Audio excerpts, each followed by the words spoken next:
Hey everybody, welcome back. It is the Razzball Fantasy Football Podcast. I am B-Don, joined by my co-host Donkey Teeth. How you doing over there, DT?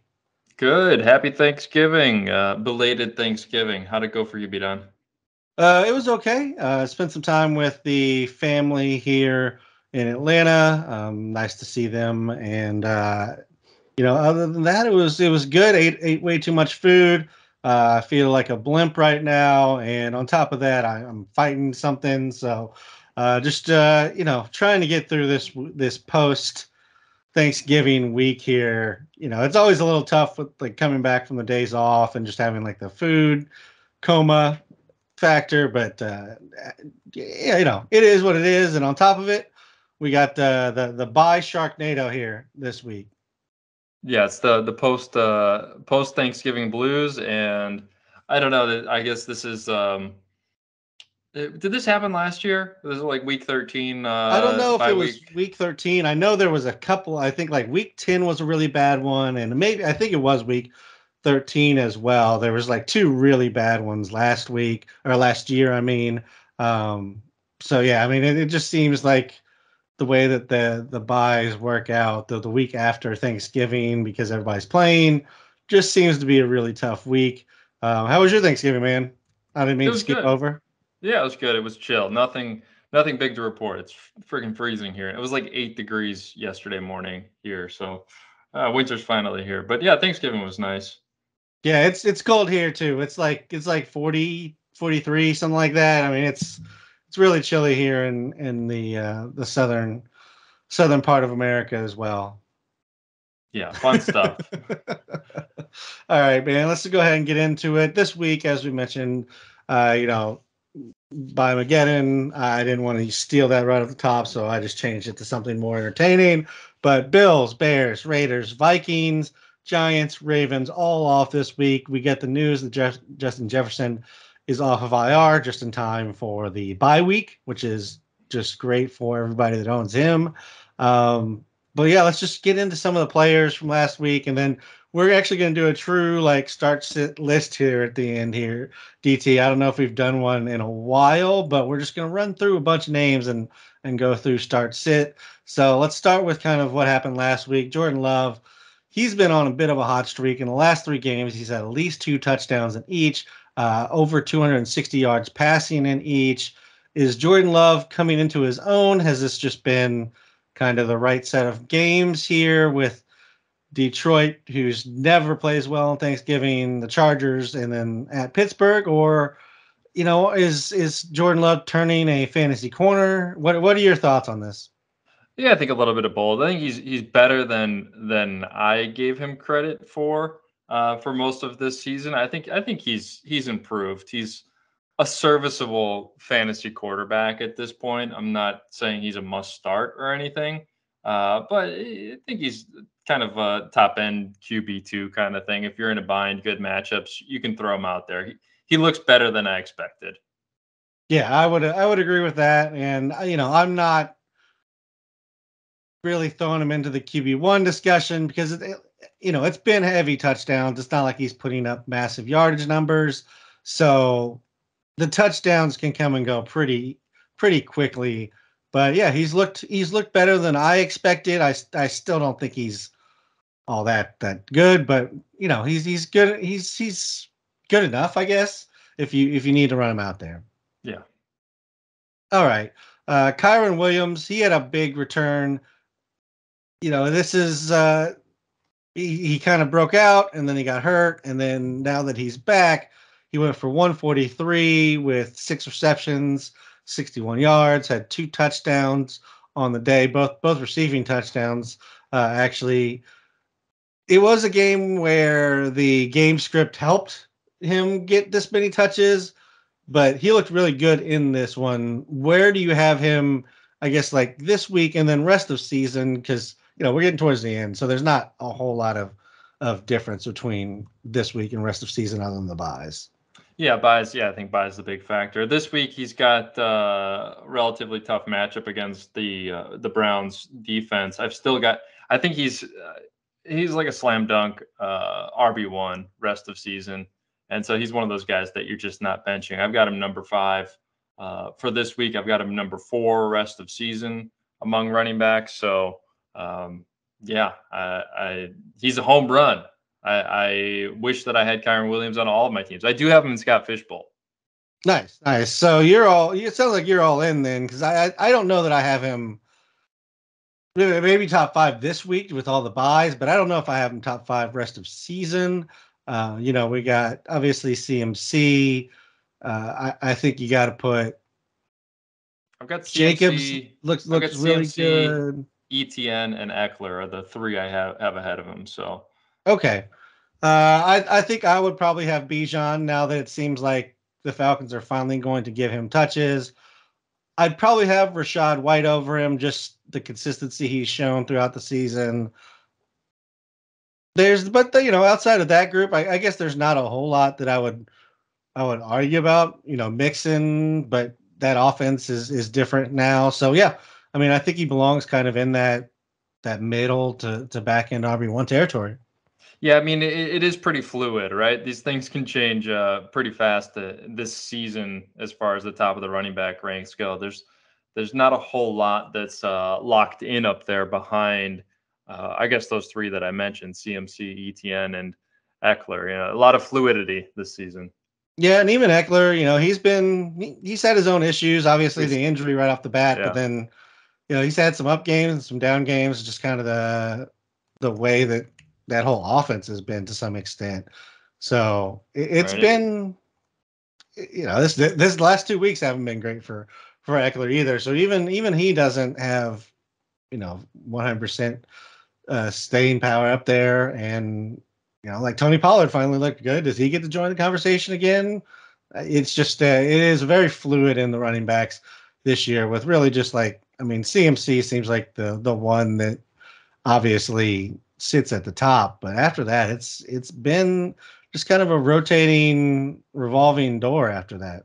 Right. It's really made CMC's fantasy value pretty massive this season when you consider how rough it is behind him, how unreliable everyone has been. Yeah, absolutely. Another running back that had a good game was Isaiah Pacheco. He had 2 touchdowns, 15 carries, 55 yards, 5 receptions, 34 yards. I'm kind of going to give you is this a turning point, or was this specifically for this game, the way that this specific one played out? I think the Chiefs are a tough one to predict. Their whole offense is kind of can be game script dependent, and I guess that falls on Pacheco more than most. But I think Pacheco's been pretty consistent as far as a Chiefs running back goes this season. I've got him in there as a high-end RB2 rest of season. I think he's been a pretty solid RB2 kind of the whole duration. They lean on him pretty heavily. He looks really good when he gets the ball too. He runs really hard. So there's not a whole lot not to like about Pacheco, and there's not a ton of competition for touches out of that backfield either. So I'm pretty comfortable keeping him locked in as a high-end RB2. Yeah, I think that's fair. I probably have him even maybe a little bit lower than that, just because it just doesn't seem like he has massive days. Like his best game of the year was 115. That was which is a great game, but it's against the Jets in a game where they didn't really need to score a bunch of points, and it was just he's very game script dependent and very touchdown dependent. So it's just not ideal, but you are right that there's not a lot of competition there. So I probably have him more middle back end RB2. But there's not a whole lot of difference kind of once you get into the RB2 territory, because it's all kind of either split guys or, game script dependent types when you get to that point. Yeah, agreed. All right. Another returning running back is David Montgomery. We had talked about him in the Lions backfield the last few weeks, but it really seems like this was, a different week where maybe they just felt Montgomery was finally back to being healthy. He led them in touches. He led them in snaps. wasn't a bad game for Gibbs, but it wasn't what we had been seeing from just a touch perspective and snap perspective. Are we back to this being a timeshare with Monty being on top, or do you think what's your feel on this situation? I think it's gonna be game to game. I think it's from what I remember, we were kind of in agreement last week that it was going to be pretty even moving forward. I had both of these guys as RB1 rest of season, higher on Gibbs, and my opinion hasn't really changed on one game. They didn't look good. They haven't looked good the past 2 weeks, so I guess there's no reason to. If they came out and dominated and leaned heavy on Montgomery, right? It's like, well, it's not broke. Don't fix it. Just do it again, right? But it's been pretty rough. So I think you mix things up, maybe lean a little bit more on Gibbs next week and see how it shakes out. But he's the explosive one. Montgomery, yeah, I think he's going to have a pretty high fantasy floor. He's going to get those goal line touches. We know their offensive line is fantastic. So I think the numbers are going to be there for both of them. Maybe a little bit more erratic for Gibbs, especially if they're playing from ahead. I think maybe they lean a little bit more on Montgomery and don't need to work with Gibbs as much out of the backfield and passing downs and stuff like that. So anyway, I think my opinion hasn't really changed. I'm higher on Gibbs. I've got both of these guys as RB1s rest of the season. Montgomery more of a back end guy, and we'll see how it shakes out the next week or two. Yeah, and I guess let me correct something because I'm sure somebody that's listening is trying to correct me over the airwaves. Monty did not actually lead in snaps. He was actually very far behind in snaps, which is weird given that he touched the ball more. It just happened to be that when he got on the field, they were using him. So we'll see how this goes. I think I'm still in the camp of it's going to be mostly split, and I'm going to go out and say I think this next week is a Gibbs bounce back, which I think you were kind of alluding to as well. Because I generally go by snaps more than touches. There's something to say that, Monty played 23 snaps and had 15 or 16 touches, just that there's definitely something in that, but Gibbs playing 71% makes me think, just being in the game more often gives you those opportunities. They can always, audible out, and then he'll just be on the field for those type of things. Yeah, well, and also they're playing from behind, right? So I think Gibbs is naturally the guy that you want out there when you're behind. He's so explosive and so good through the air. Yeah, and I just think I think you're maybe undervaluing Monty's ability to hit some big plays because he does have that. But yes, Gibbs's big play ability is, among the best, and his receiving capability is better than what we've ever seen from Monty. So certainly some game script there, but just seeing him maintain the lead in the snap count, I think if you still have trades available, maybe this is actually a good time to go ahead and reach out to the Gibbs owner and see if you can grab him at a discount. I feel like Bart Simpson here. We're not going to react to Rashee Rice. We're not going to overreact to Rashee Rice. We're not going to overreact to Rashee Rice. But are we going to overreact to Rashee Rice? Because we want desperately for somebody to be the number one receiver other than Travis Kelce in this offense. Are we buying in? Is we just still playing this week to week? What's your thoughts? Yeah, I mean, I guess a little bit of both, buying in and still playing it week to week. I think he's a low floor wide receiver 3, high upside. There's risk reward. So if you want that home run type play, obviously you got probably the best passing quarterback in the league, throwing it to him, really good offense. Seems like he's the guy behind Kelce, like you said. So the upside is obviously there, but I think the downside is there just as much still. So not ready to crown him. I'm with you. Okay. And I think that's the same thing I'm thinking. Just it's been so random with the Chiefs receivers.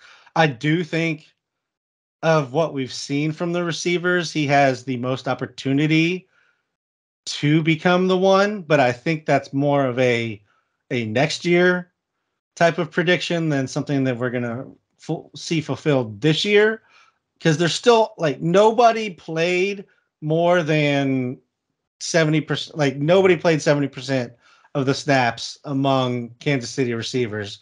So even the Kansas City doesn't really think of anybody as a one. But Rice and Watson tend to lead them in snaps. So, if you're looking at them, I think those are the two that I'm most likely to throw in this week as a bye week flyer if you're looking at this offense. Yeah, I think you made a good point. I think he's going to be a really good target for next season. I have a hard time not imagine. I can't imagine I won't have him in like my top 20 wide receivers next year. So if there's an opportunity to go out and aggressively buy him in Dynasty, it might be a good move right now. Yeah, I would say top 30s, like 100% certain. Top 20 is going to be a little tough just because there's so many good receivers. But yeah, I like Rashee Rice. I think he's the right type of dynasty target where a team going for it maybe doesn't have time to wait for him this year. But if you're looking towards next year or the next few years, he's a great trade target for dynasty. Just looking at Rudy's projections here, I'm just going to run off a couple of names next to him and let's see what your thoughts are. Rudy seems to really have him high right now. Him or Chris Godwin? This is Rashee Rice or Chris Godwin? Yes. And we're talking rest of the season? Yeah, let's go rest of the season here because, like I said, we're in week 13, so there's only so many more weeks to go here. Sure. Yeah, I've got him close. I got Rice a couple spots ahead of Godwin. Yeah, I think I would go with Rice there just because he's, he has the makings of a one, as we've discussed, where, obviously we've seen Godwin be really good, but Mike Evans is the one there. And I think that's been pretty clear. And they're working in more and more people in that Tampa Bay offense as well. All right. What about Rashee Rice or Cortland Sutton? I've got Sutton a couple spots ahead of Rice. I've got Sutton just inside my top 30 rest of season. Yeah, he's been very consistent. I think for a consistency point, like I would probably go with Sutton. Just I'd feel better running him out there week to week, but I wouldn't be surprised if Rashee Rice has, a couple of big weeks that actually make him the higher scorer rest of season. So it may have been a bit on team build there, which one I would prefer. In a ranking scenario, at least I tend to go with, in that scenario, the more consistent. So it's probably Sutton. Although I kind of hate him. I know you do. Rashee Rice or also kind of hitting recently and getting more playing time, Jaden Reed. I've got Rashee Rice just ahead of Reed, but you're like all over the same area that I've got these guys ranked. Yeah, I think those two are kind of flip a coin at this point, and both are really talented. So I think we found the right area. Let's go ahead and get into the start sit here. We're just going to go down. I have the list of names. DT has the list of names. I'm like 95% sure he's not looked at this list of names until right now. So we're just going to get his honest thoughts on it. I'm going to start at the top and we're just going to work our way down and see where everybody fits in, DT. Sounds good. All right, starting with running backs, Miles Sanders, who from a snap count point of view, I believe had given us a little bit of reason to believe as it started to climb back into the 40% type of range there. But Miles Sanders or Royce Freeman, who is, clearly the second option there now.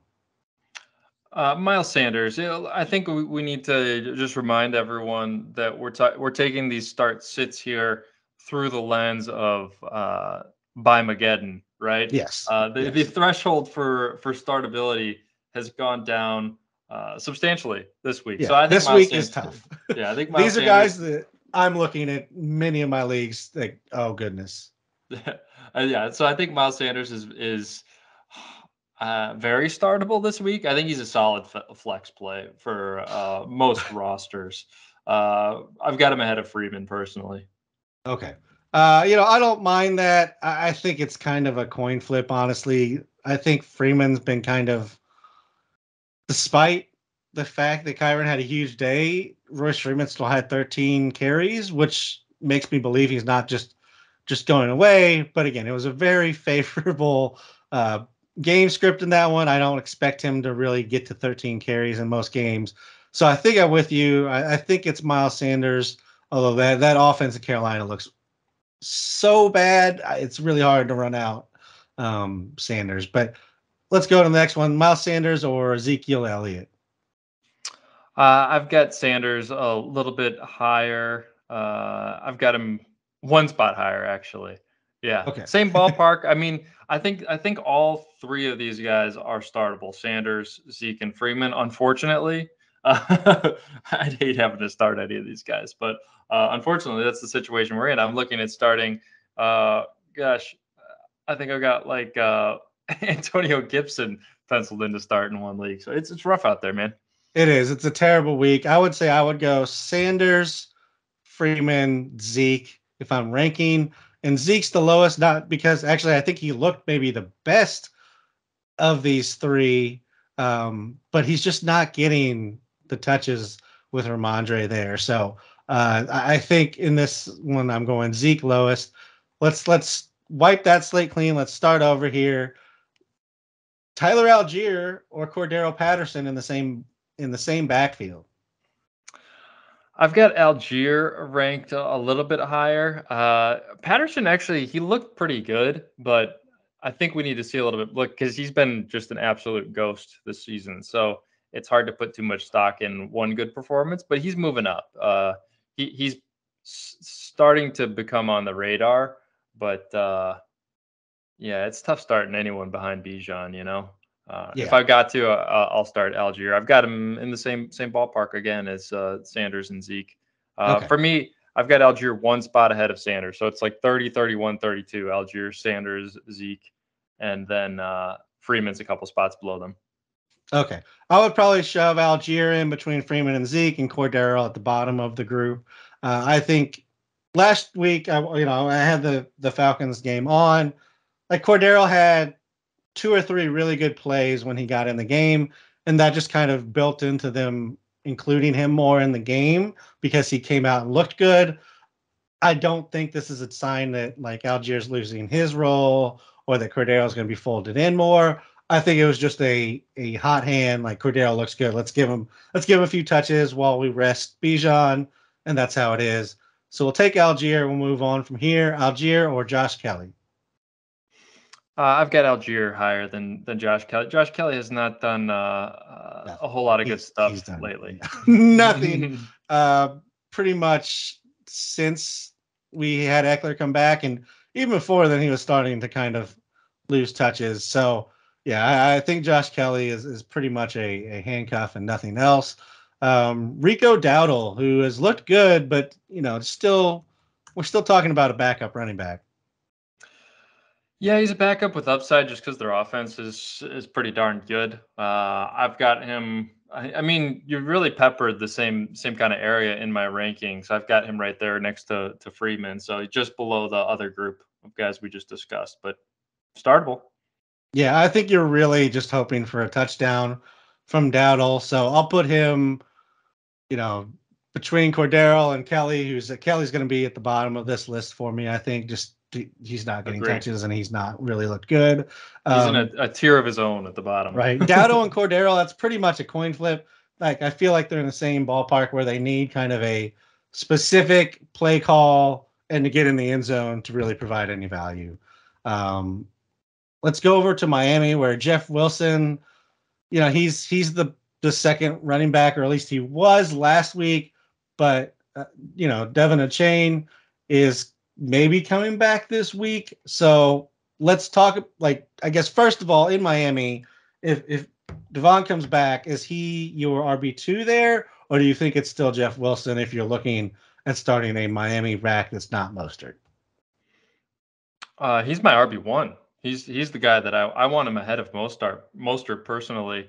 I think he's a must start if he does play, and I think he will play. He wanted to play last week, and they waited pretty long to rule him out. So yeah, maybe a little bit of a hot take there, but I like Achane as he's the guy that I want. I mean, I think both him and Mostert will be startable, he's back. But yeah, Jeff Wilson is going to be a distant third for me. So if A-Chain plays, he's 100% in any lineup. I've got him.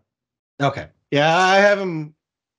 I have him as the best of this group. I think him and Mostert are basically going to split when they're both healthy. Just Mostert's been good. They even when they're both healthy, they haven't wanted to just pull the ball from Mostert. I think they know with the volatility of such fast guys like Mostert and A-Chain, whether it's because their speed, because of whatever, like there's some vulnerability there for injuries. So I think they want them both to kind of stay healthy. But yeah, I would agree Wilson's kind of falls to third. And if A-Chain plays, Wilson kind of falls into the Dowdle Cordero group. Maybe the top of that group, but kind of that group. Yeah. And then I want to talk about D'Ernest Johnson real quick because he had he's been getting more and more work, and he actually had a couple of good runs in this one. Not getting a lot of work, but where does he fit in amongst the kind of bottom group? He's below all the guys that we've talked about for me, except Joshua Kelly. I think I got him and Jeff Wilson kind of in the same realm. So all the guys like Miles Sanders, Zeke, Dowdle, Freeman ahead of him. Then you've got kind of Jeff Wilson and D'Ernest Johnson as flyers there, and then Josh Kelly way below. Okay, yeah, I think I have him above the Wilson, Cordero, Dowdle group. He's probably at the top of that group, just because he seems to be taking more and more work every week, and so I just feel like if he's building to more of a 50% timeshare, that's more than I expect from the rest of that group. Yeah, I got Cordero down there with Joshua Kelly too, by the way.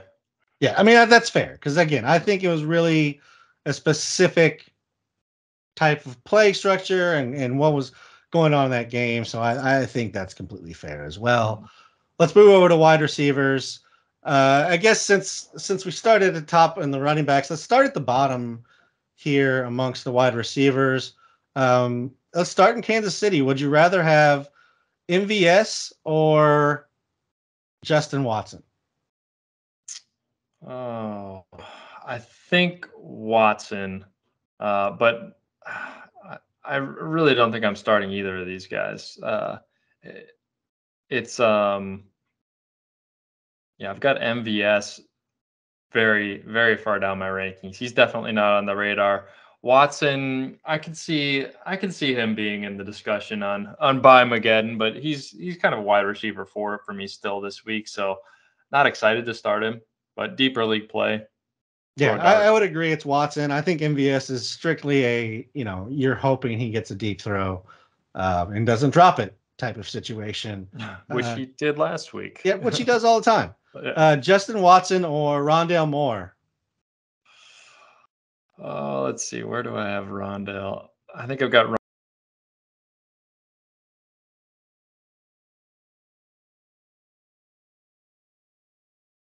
Yeah, not excited to start either of them. Yeah, I would agree with that. I think you're looking at different things. So Rondale is a possible big play that you can get, but he's not going to get targets for the most part. Or Watson's kind of the opposite, where you hope that he stays in the game and gets some targets. Although he also kind of is a deep threat as well. So yeah, I think I'm going to Watson. I think I just talked myself into Watson because at least he's in the game and he's still a deep threat. So Watson or Quentin Drop Johnson? Still Watson for me. Okay. Watson or Juju? Still Watson. I think Juju, he's ahead of MVS and Quentin Johnston for me, but not a sparkling recommendation by any means.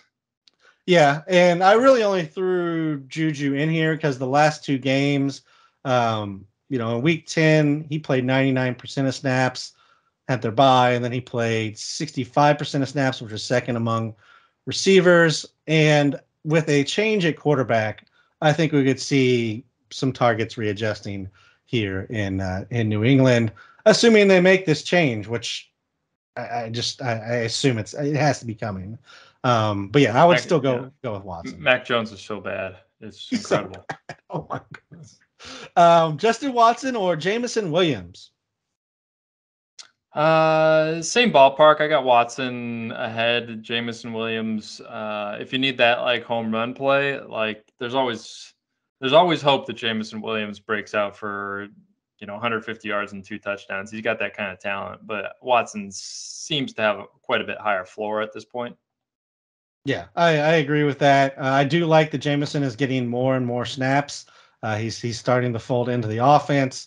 So another guy where, like we talked with Rice, I'm gonna be all on him next year. Can't wait to see him if he can get his act together.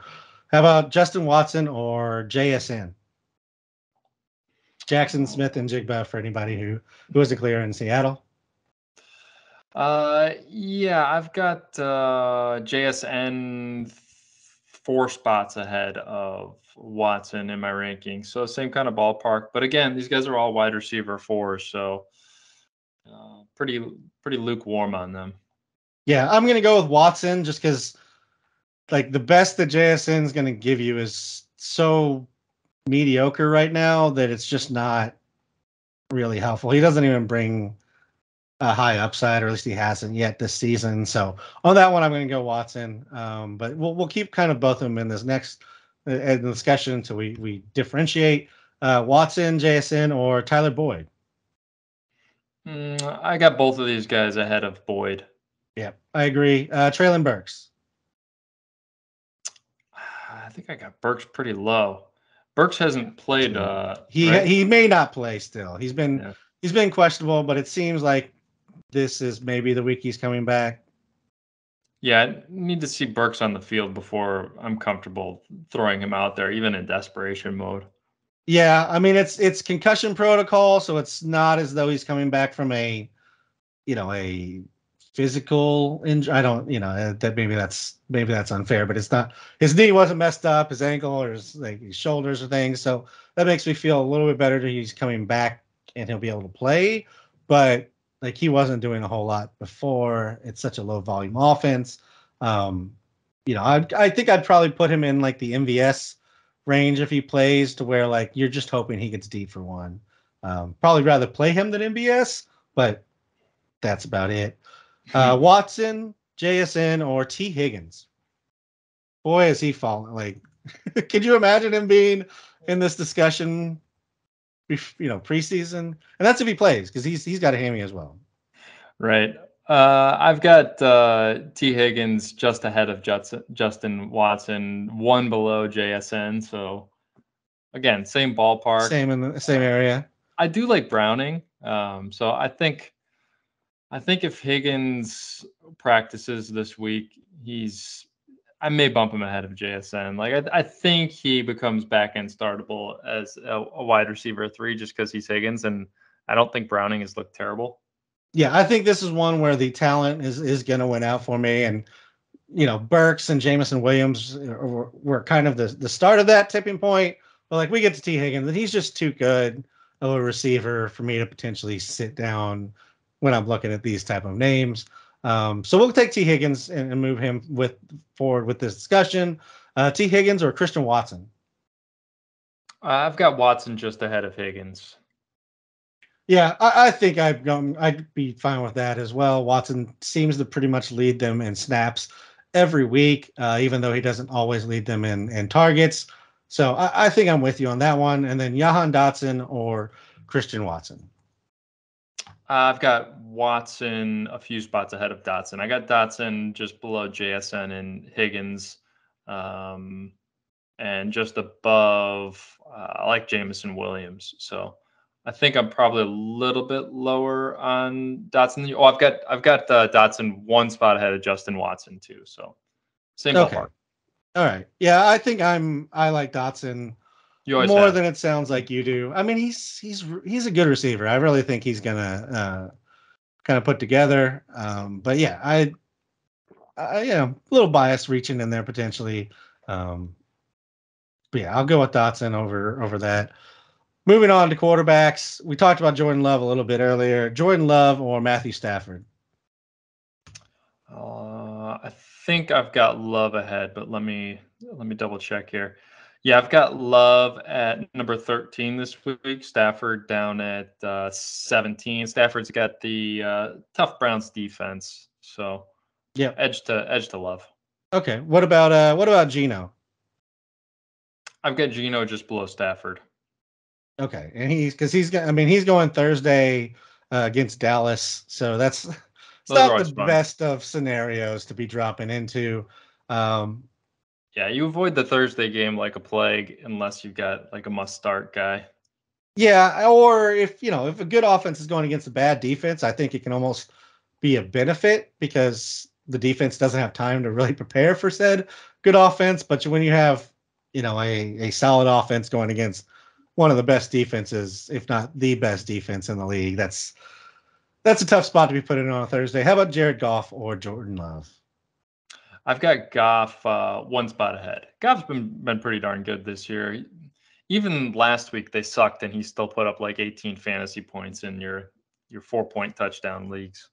Yeah, I feel like Goff is more of a base play. Not that he doesn't have some upside, but like he's going to give you 16 to 24 points, and he's going to sit in that range most of the time. Love's kind of been on the heater where he's giving you 20 plus consistently, and so I think you ride that heater. The Packers seem to want to pass the ball a little bit more. He's gotten, I think, the low in the last 3 games was 32 attempts, and he's been at 40 attempts the last, the other 2. So with that kind of volume, I'm okay riding that one. Russell Wilson, where does he fit in with Goff and Love? Same ballpark. I got Russ one spot ahead of Goff. So it's 11, 12, 13 for me on Russ, Goff, Love. Flip a coin, Yeah. Yep. That's completely fair. I think Russ has been kind of just putting it together. I really don't feel good about running him out there. So I think I'd probably have him third of that group, but he's fine. And then Derek Carr, we're just going to throw him into this discussion. He's been terrible. I got him been below awful, hasn't he? I guys. really just wanted to talk about how bad he's been. Like, ooh, I mean, he got 300 yards last week. Good for him, but it looks so bad. Yeah, I mean, he's got a decent matchup. Detroit just got torched by Jordan Love, but still, I don't want to start him. All right. Tight end, we're getting a little late, so I'm just going to run off these names. I want you to give me like your top 3 of this group. It's kind of all over the place, honestly, with tight end. So you can go any number of ways.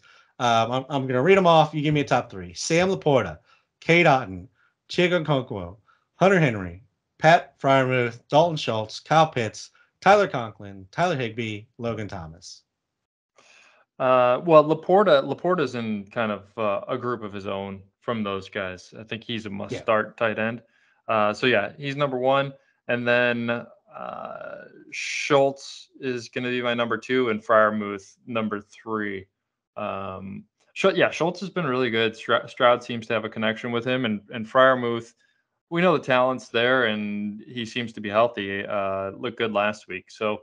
I've got all 3 of those guys in my top 10. The rest of them are varying degrees of flyers below. Yeah, I think that's pretty fair. Like you said, I think Laporta is probably at the top, just given what he did last week. He had 8 targets and a touchdown. That's pretty solid. I think he could probably go any number of ways. Freiermuth got looked at a lot this week, but I think that was more just defensive strategy. That being said, with the change at offensive coordinator, I think that's enough to make me interested enough to start him in that. And then I think for third, Schultz is fine. I think that's perfectly okay. I think Otton belongs in that. Hunter Henry could belong in that with Zappe if they make that change, which, again, I don't see how they couldn't. So I think the third one kind of is up in the air.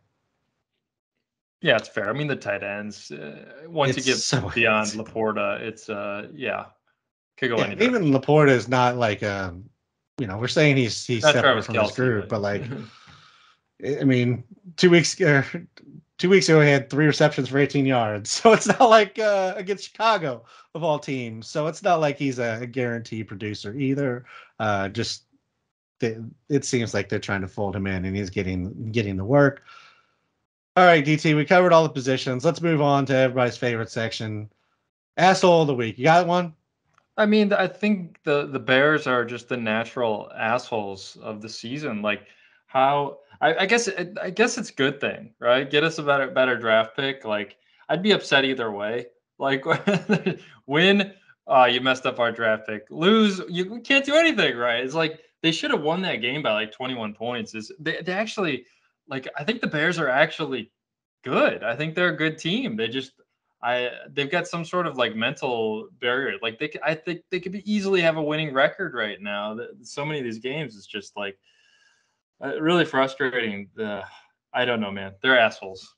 Yeah, they're not a good team. I'll just throw that out there. I think anytime we beat a division rival, I'm pretty happy about that. It does cost us our draft pick, but the Panthers are making sure that we have the number 1 potentially locked in. So yeah, the Bears have been a tough watch. I'm gonna go with the Jets. In general, they made us watch a game. That's been pretty brutal, just watching any Jets game. But then they made us watch on a Friday when they're the only game. So that sucks. They gave up a 99-yard pick six. That's really tough to do. And then on top of it, that also not like directly because it wasn't the last play of the game or anything, but that happened to be the difference between the over-under. So Jets just kind of screwing us in every way manageable. And then we already talked about it a little bit, like Mac Jones, that entire New England Giants game should all feel like assholes because that was just the most brutal, terrible, awful game I've seen this season. And that is saying something because this has been a brutal season to sit through some of these games with third string quarterbacks and whatever games. Else. And yeah, I'm a Bears fan. So like I've sit through all those. And the only thing I can think is like the Pats have to be trying to tank because they keep running out Mac Jones. Yeah. I mean, I wouldn't put it past Bill Belichick. That's for sure. Although if the rumors are true, he's not going to be there. So all this tanking is for nothing for him, at least. Yeah. We'll see. All right, DT, let's get out of here on that note. If you have specific questions, come find us on Twitter. I'm at Razzball. DT is at DonkeyTeeth87. You can find us on youtube.com/Razzball Fantasy and leave comments there as well. Until next week, good luck getting through Bye-sharknado, and I'll talk to you then. See you, DT. Yep. Good luck, everyone. Secure those playoff spots.